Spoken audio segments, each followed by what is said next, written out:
The Little Prince has been incredibly irritating since his release in Clash Royale. No other card in the game has been as overpowered and simultaneously annoying, not even the Firecracker.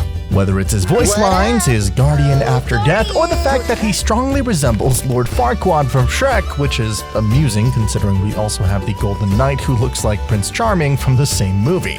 But what if I told you the Little Prince actually made his debut back in 2020? And to top it off, he was never supposed to be a champion. He's basically just a thief. This is the hidden story of the Little Prince. Did you know that the Little Prince is the nephew of the Blue King? That'd make him the son of the Red King, which is confirmed to be true from the lore drop we got from the Clash Royale devs. The first teaser from the developers about the new champion entering the arena was released on October 25th, 2023. However, this teaser didn't reveal many details about the new champion. Interestingly, this wasn't actually the first teaser. You might be surprised to learn that we missed the Little Prince a long time before this. In fact, we overlooked him almost 3 years prior to his first teaser video, which means that he was already on the radar back in 2020, well before champions were even introduced. So, where did we miss him? Well, take a close look at this Firecracker render. Can't spot him? Zoom in on her right eye. We can also lower the brightness a bit to see more clearly. Do you see him now with his little crown? That's right. That's him. The Little Prince. He was teased 3 years prior to his release. Can you imagine that? This even led us to assume that the Little Prince was the first champion ever to be made. But here's a bit more of a shocker. After a few more teasers, Supercell released a short animation video on November 1st introducing the Little Prince. In a video, a royal recruit enters a bar with a letter about a new champion. The Little Prince is already there, and as soon as the royal recruit sees him, he quickly hides the letter and flees before the Little Prince can start shooting arrows at him. This scene gives our first little clue. The Little Prince was indeed the new champion. Why did the recruit run away instead of, delivering the letter? The Little Prince then gets into trouble and calls his royal rescue. The Guardian. Wait, what? Oh. Apparently I just misgendered the royal rescue. It's a woman inside that armor. I didn't really expect that, but anyway. Little Prince calls his guardianess, who saves him from the troops and gets the recruit's letter in his hands. He then takes the letter to the Blue King and... Pause right there. Take a closer look at the contents of that letter. The Little Prince has pasted a picture of himself over the real champion that was supposed to be featured, making him a fraud and a fake champion. Some people noticed that detail and commented, with Supercell reply being, "He's a cheeky little fella," and I agree. He is indeed a cheeky little fella, only he's really just a kid. With the announcement video, we understood his character. Has a high ego, is a spoiled brat like the rich friend probably all of us had as a kid. He's a nuisance, a thief, and also looks like Lord Farquaad from Shrek. From the design standpoint, Supercell did a very good job at making his character. In fact, Little Prince probably has the best character design out of all the cards that were in Clash Royale at that time. He needed to be annoying, and once again, kudos to Supercell on that one. However, despite his design, I still want to punch him in his little face. But who would have been the actual champion in that letter? Well, we may never know for sure, but we can make some good guesses. One strong candidate is the Ice Queen.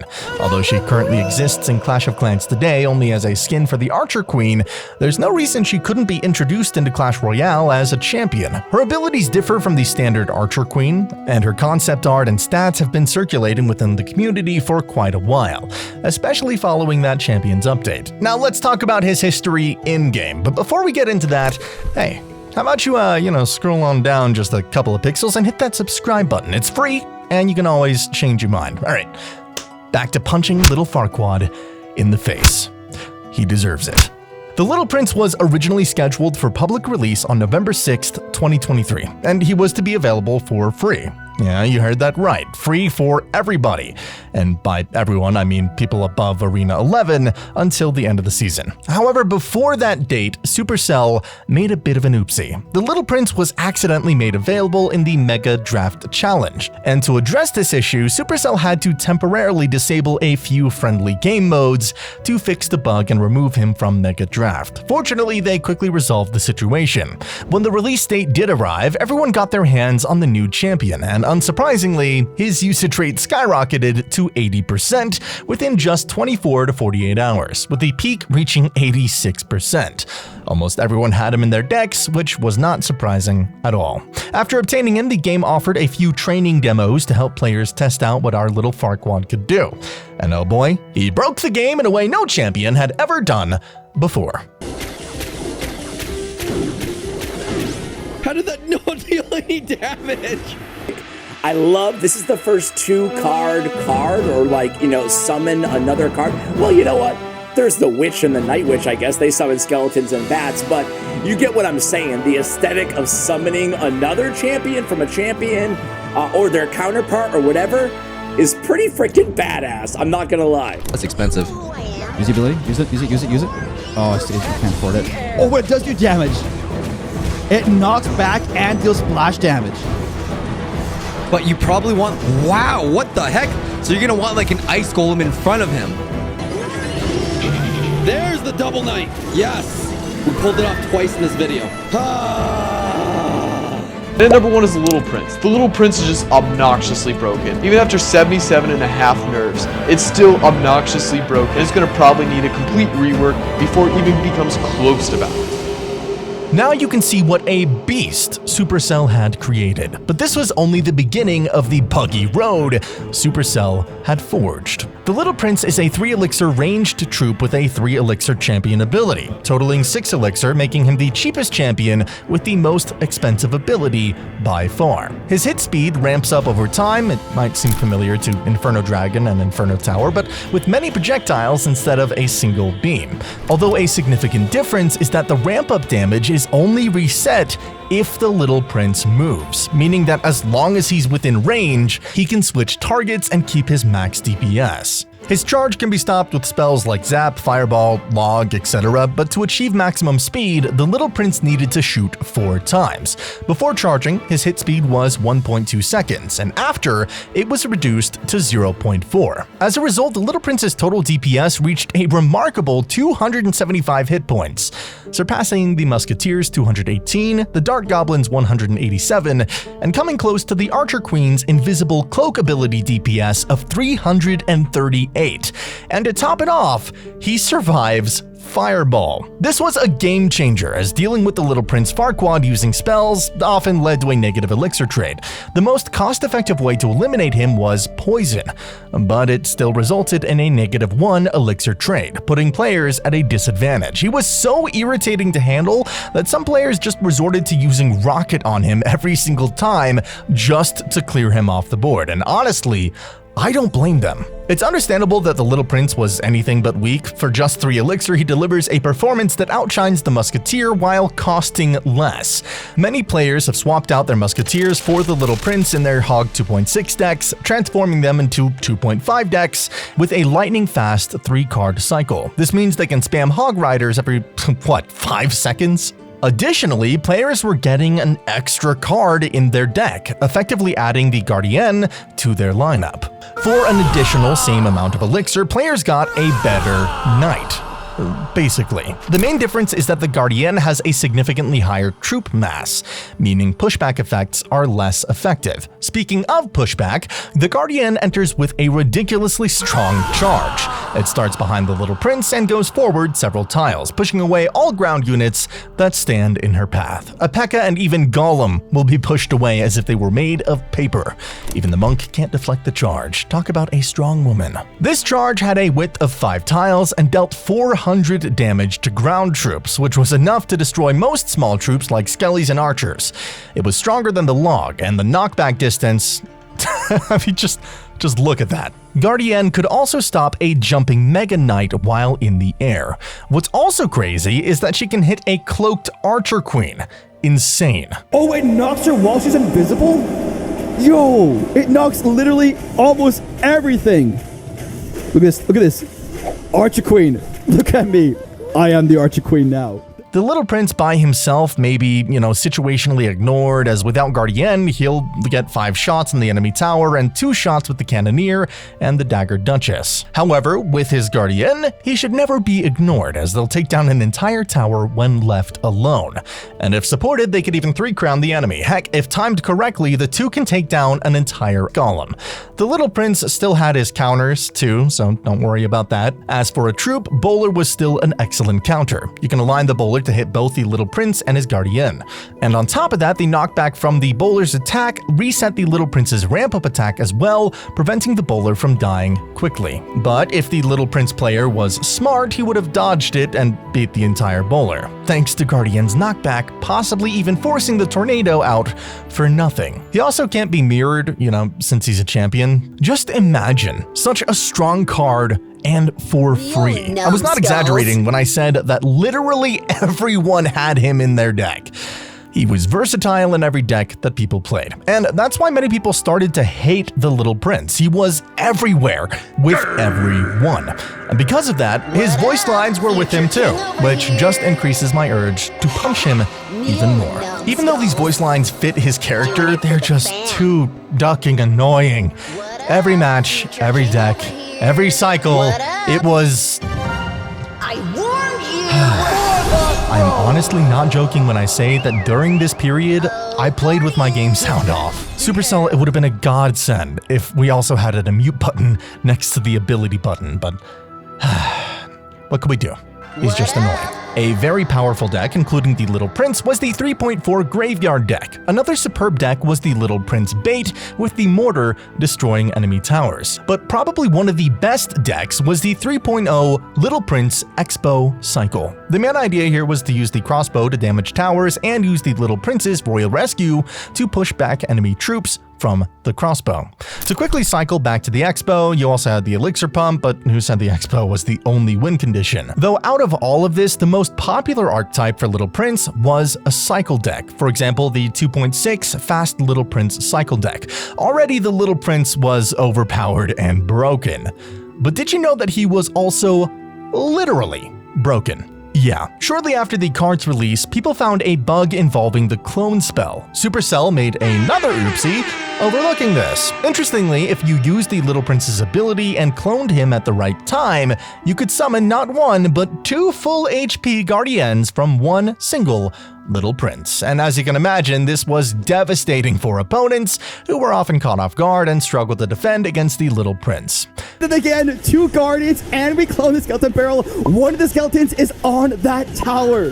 Double Guardians. They didn't know how it even worked. Many decks, including Little Prince and the clone spell, started getting popular, and there were many of them. 2 of the notable ones were 1.6 Little Prince Cycle and 3.1 LP clone deck. The 1.6 Cycle strategy was to spam as many Little Princes as possible and cloning them to get the bug to work. And as you could guess, the same strategy was with the 3.1 LP clone deck. The clone bug was so powerful, it made killing goblin trills and miners underground possible. This wasn't the only bug that surfaced, there were a few others as well. For instance, sometimes players would end up with 2 Little Princes in their deck after deploying him. Additionally, the Little Prince would occasionally get stuck, allowing players to spawn Guardians from a distance as long as they kept him alive. There were also instances where the Little Prince would shoot into the air for no apparent reason.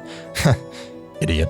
Fortunately, Supercell patched these bugs on November 13th and also implemented balance changes to several cards, including the Little Prince. They reduced the Guardian's dash distance by 10%, adjusting it from 5 tiles to 4.5. However, this adjustment didn't, significantly impact the Little Prince's dominance in the meta. He continued to be a major nuisance, with a usage rate of 84% alongside the Evolved Knight. Supercell had to announce an emergency nerf on November 17th. The changes actually had an effect on the Little Prince's usage. Guardian's pushback range was reduced by 1 tile from 3.5 to 2.5, and the Little Prince's attack charge up was increased by 50%. But this is where Supercell, again, made an oopsie. In December, players found another bug, the stuck rapid fire bug. Explanation, please.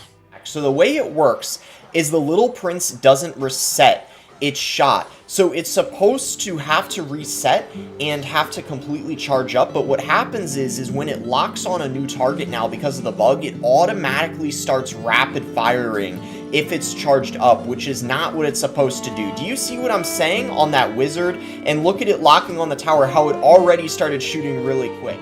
Thank you, boss. So as he explained, the charge would not reset no matter what you did to him, and even after he moved, his crossbow was still charged. The only real way to stop him was either by killing him before he reached his rapid fire or just killing him afterwards. This bug made the decks we mentioned above even more broken. How fun. Everyone noticed this glitch, except for Supercell. Somehow. On December 14th, another maintenance break would be announced to fix him once again, restoring the game to a balanced state. It's a lot of maintenance breaks for one little nuisance. After these balance changes, another deck would be made, or rather resurrected, the minor poison deck with the Little Prince. Not only did it provide great defense against air and ground troops thanks to the Little Prince, it also made counter pushes and an offensive push very powerful to defend against. This deck was so overpowered that the top 1, 2, 3, 4, 5, and I could keep going on, players were using it to dominate the arena. Even Morton, one of the greatest Clash Royale players, reached the #1 spot with the minor poison. On average, Little Prince had a 68% usage rate in top ladder plays. It wasn't as broken as it was on release, but it was still a force to be reckoned with. On January 5th, 2024, Little Prince received a damage nerf of 9%, reducing his damage from 110 to 100. Additionally, Guardian's HP was reduced by 11%, lowering her health from 1,800 to 1,600, and making her more counterable. The buffs to the Golden Knight and Archer Queen also encouraged more balanced use of the champions. As a result of these changes, Little Prince's usage rate dropped significantly, falling to 24% by the end of January, and I could finally unmute my game.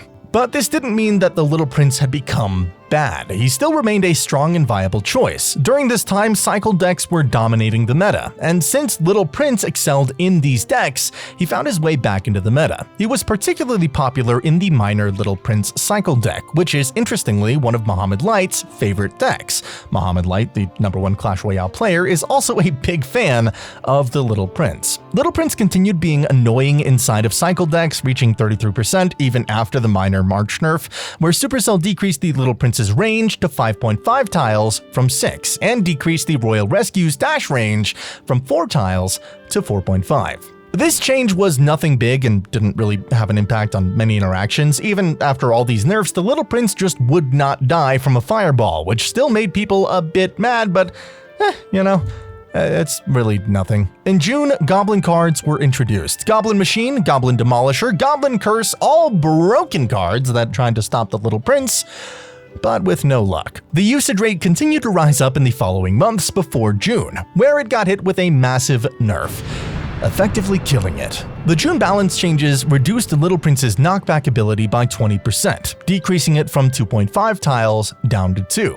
Additionally, the speed of Guardian's first hit was increased by 150%, bringing it down to 0.5 seconds. Her charge damage was significantly reduced by 48%, dropping from 399 to 207 damage. Many people liked the balance change and were happy to see the Little Prince finally put in his place. Some people thought it was too brutal, but let's be honest. Nah, he deserved it. The Goblin cards were also nerfed and buried, except for the Goblin Demolisher. It still works extremely well with the Goblin Drill. One card the Little Prince struggled against the most was the Evolved Wizard. This card, which is still a strong splash damage troop with a shield that pushes back troops when destroyed, quickly rose to the top of the meta. Little Prince had a hard time competing with it, especially after his own nerf in the June update. For the end of June, his usage rate was dropped down to 8%, which is a healthy rate for a balanced card. Serves that rat right. But little did Supercell know that after that balance change, they'd make another oopsie, which would turn out to be the biggest oopsie they'd made in the history of Clash Royale. Tell me, when have you seen a deck full of just one card? What? That's right. There was a glitch that allowed players to exploit the Little Prince once again.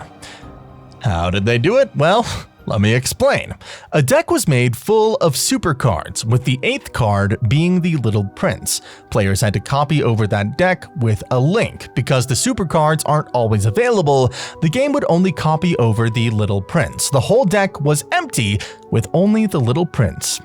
And the game would automatically fill in those empty card slots with, you guessed it, the Little Prince. This was one of the methods made by a Japanese guy, Junokuma, on Twitter. The second method was also created by the same guy for the people who couldn't get it to work with the first method. First step was to place Little Prince on the 8th card slot and then use the same link to copy over the deck with super cards.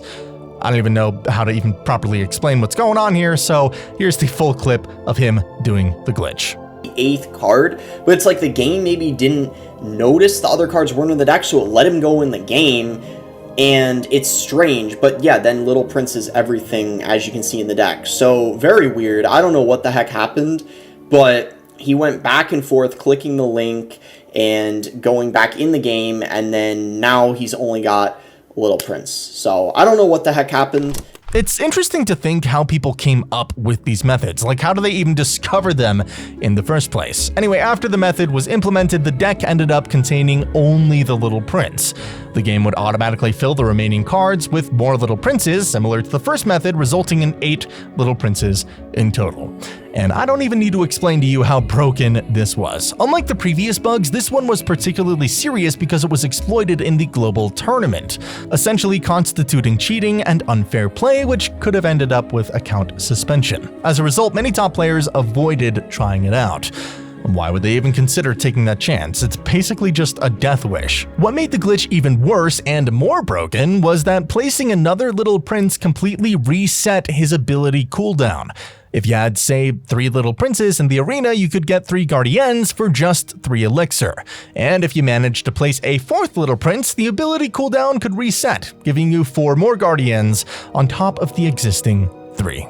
Imagine that. Thankfully, Supercell found out about this very shortly, and as a temporary fix, they disabled duels and friendlies and private tournaments, with a fix coming in just a few days. In the meanwhile, cheaters were all dominating the global tournament matches with this glitch. Of course, players who cheated wouldn't receive any rewards after winning, as it was clearly unfair. Several suggestions were made to address the issue. Some proposed banning all the cheaters and compensating the players who lost to them with rewards such as gems and cards. Another suggestion was to completely restart the global tournament once the issue was resolved. And Supercell actually followed through with the latter of these two plans. On July 9th, the glitch was patched, and accounts that exploited it were disqualified and suspended. The global tournament was rescheduled to run again with the same rules and rewards from July 13th to 17th. This approach was both logical and fair, so good job, Supercell. The Little Prince was finally fixed once again, and as you can see, the card was extremely broken from the start, both in terms of its stats and functionality.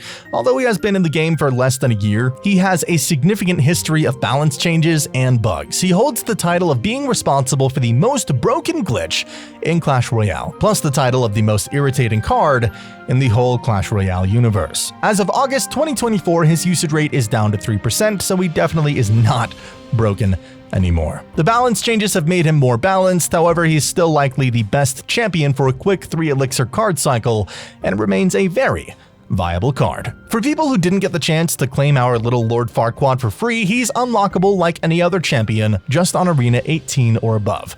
Or you could just buy 3 cards of him from the shop for $5 on lower arenas. Very balanced, Supercell. Very cool. Interestingly though, Supercell was still secretly nerfing him along with 2 other champions. They decreased the Little Prince's damage from 100 to 99 and his HP from 700 to 698. And no, that HP amount that he has now is still a lot for Fireball to one-shot. Curse you, Supercell! Anyway, because Little Prince was balanced, he hasn't been as annoying as he was back on his release day, but I can still assure you that he's still irritating as a character. His voice lines are in my head and I cannot get them out. I give Supercell a 10 out of 10 for the character design because he was supposed to be annoying and irritating. They definitely got that spot on. For the card and how it does in the game, around a, negative 100 out of 10. Because, well, he's just that irritating. Of course, I'm joking, but if I could somehow punch him in the face, I 100% would. Think the Little Prince has an insane history? Well, wait until you hear about the Rage spell. It was originally a 3-elixir spell that could cover the entire map. Check out this video next where I dive into the full story. You definitely won't want to miss it. See you there.